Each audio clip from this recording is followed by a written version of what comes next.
Abakunzi ba Holy Mountain TV turabaramukije twongera tubifuriza amahoro y'Imana mu vyanyu no mu banyu. Reka tubandaye tubashimira ko mubandanya gukurikirana ibiganiro bica kumbonesha kure yanyu Holy Mountain TV.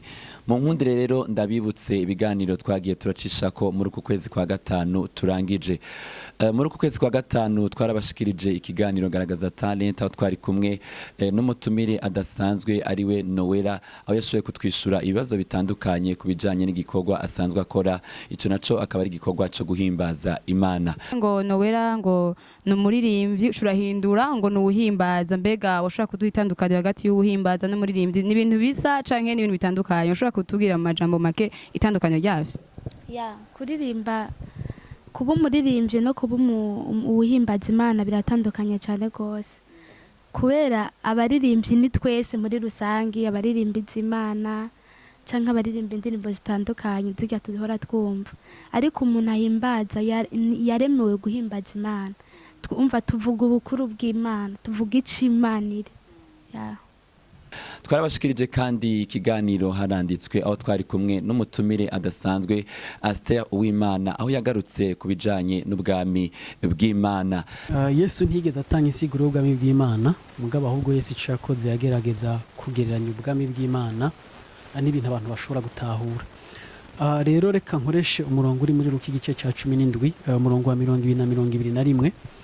Abafarisayo bamubajije igihe ubwami bw'Imana buzozira, arabishura ati ubwami bw'Imana ntibuzoza bwerekanwa, kandi ntibazovuga bati ehe ngubu canke ngo buriya, kuko ubwami bw'Imana buri muri mwebwe. Aha Yesu yaragerageje kwereka abafarisayo ikicapo c'ubwami bw'Imana gitandukanye n'ico bari basanzwe bafise, kuko abafarisayo bari basanzwe bari mu idini ry'Abayuda. Idini ry'Abayuda naryo uvuze ubwami bw'Imana ni nk'aho buvuze igihe Imana izoza kuganza hanyuma ntihagire ibindi bibazo bisubira kuba, cane cane bo bari bafitaniye ibibazo n'Abaroma bari babaganje, bavuga ngo ubwami bw'Imana bushitse noneho Abaroma ntibazosubira kutuganza. Banashaka niho havuye na kijya kibazo igihe Yesu yinjira hasigaye indwi imwe ngo apfe, yinjira i Yerusalemu, baramusasiye nk'ubuzanye ico biyumvira ubwami bw'Imana mu buryo bari bavyumviramo. Bo bari bazi bati kuza kwa Yesu Kristo kuzotuma abantu bose bari babaganje basubizwa hasi, hanyuma Yesu nawe aganze nk'uko n'abandi bami bose baganza. Rero tugerageje kuvuga ubwami bw'Imana uko Yesu yagerageje kubusigura, ubwami bw'Imana n'ahantu Imana iganje, ahantu Imana isengwa, ahantu Imana ikoregwa.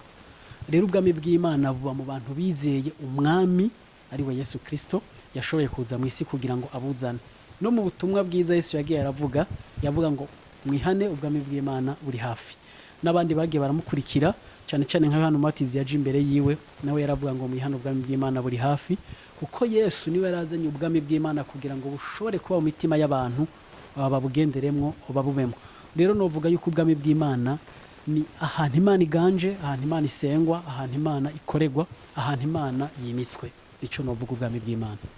Muri kuno kwezi kandi kwa gatanu Holy Mountain TV yaragarutse kubijanye n'ikiza ca coronavirus gihanze isi muri kino gihe, aho twari kumwe n'umutumire kandi Aster Uwimana aho yatubwiye ingene twoheza tukifata nk'abakristo mu bihe nk'ibi. Icambere abakije bari mu gihugu, inyifato ya mbere no kubahiriza iby'ubutegetsi busanzwe buduhimiriza, kuko turabizi ko atakuganza kutava kuhoraho. Imana yaratanze ubwenge biciye mu bushikiranganje butandukanye, cyane cyane ko ikibazo kiko kirafatwa mu ntoke n'ubushikiranganje bw'amagara y'abantu. Rero barafise ivyo bama batubwira, ariko hariho n'ikindi batoca batubwira, kuko barongoye abantu bose, abemera Imana batemera Imana. Ngabo ico nocongera ko cyane cyane kuri twebwe twizera Imana, nuko hejuru y'ivyo byose baduhamagarira kubahiriza, dukwiye kumenya ibintu bibiri. Icambere dukeneye kumenya ko dufise Imana yo kwizigirwa. Iyo Mana ni ishobora kuturinda ikiza, ariko kandi ni Imana ishobora no gukiza umuntu ikiza.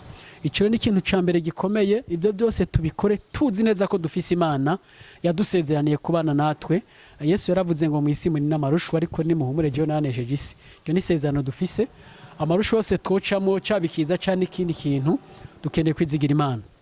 Ikindi kigira kabiri, dukeneye kumenya yuko ubuzima bwacu ntibuzoguma ngaha kuri ino si. Naho umuntu atoyitona n'ico kiza ashobora guhitana n'ikindi kintu, mugabo dukeneye guhimiriza abantu kwizigira cyangwa kwizera Yesu mwami n'umukiza kugira ngo ubuzima bwabo buze bubane nawe igihe batazobakira ngaha muri nosi. Rero coronavirus ishobora kuba yoza ntifata umuntu, irashobora kuza igafata umuntu, ariko igikomeye ni kimwe nuko umuntu yize Yesu mwami n'umukiza no mu gihe bavuye mu isi azoba agiye yoroye, kuko ni ikibazo c'umwanya, kuko tuzotaha mu ijuru ni wacu, ni kwa data ni yari tuzomusangayo. Rero hejuru y'ivyo aduhimiriza, reka twizigira Imana ngo kandi tubwire abantu ubutumwa bwiza bwo kwakira Yesu mwami n'umukiza kugira ngo bahunge urupfu rimwe rizima. Holy Mountain TV kandi yarabashikirije ubutumwa bw'abakozi b'Imana batandukanye, aho bagiye bashikiriza amajambo yubaka umubiri wa Kristo, aho nawe akaba ari mu kiganiro umuco w'ijambo. Imana ibyo ngo haguruka. À tout moment que Dieu me disait de se me lever, Dieu ne peut pas élever les groupes. Prophète. Dieu ne peut pas élever les groupes. Mais parmi ces groupes, il élève une seule personne. Il élève une seule personne. Il élève une seule personne. Pourquoi? Juste pour certaines nations. Pour une certaine nation. Dieu ne peut pas... ne se contente pas au groupe.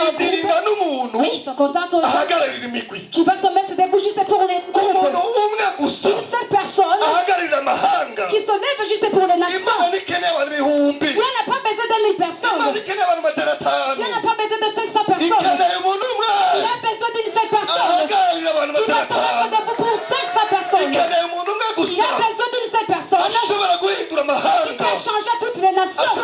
Mu gusozera Holy Mountain TV yarabashikirije indirimbo z'abaririmbyi batandukanye kugira ngo mubandanye muhimbaza Imana aho muba muri hose.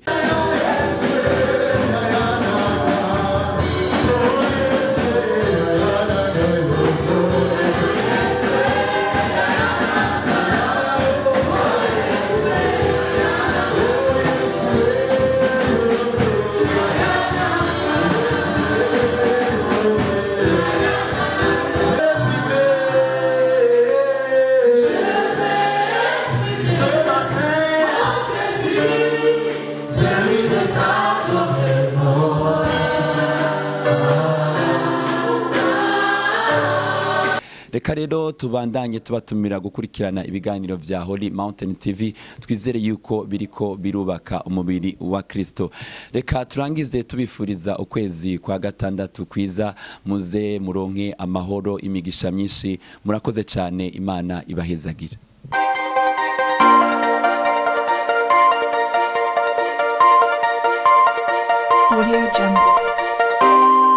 Imba utaragira subscribe na like ku mapaje yacu ya televiziyo Holy Mountain TV, mashobora kuyigira kugira ngo mushobore kubandanya mukurikirana ibiganiro vyacu ku bwinshi. Holy Mountain TV.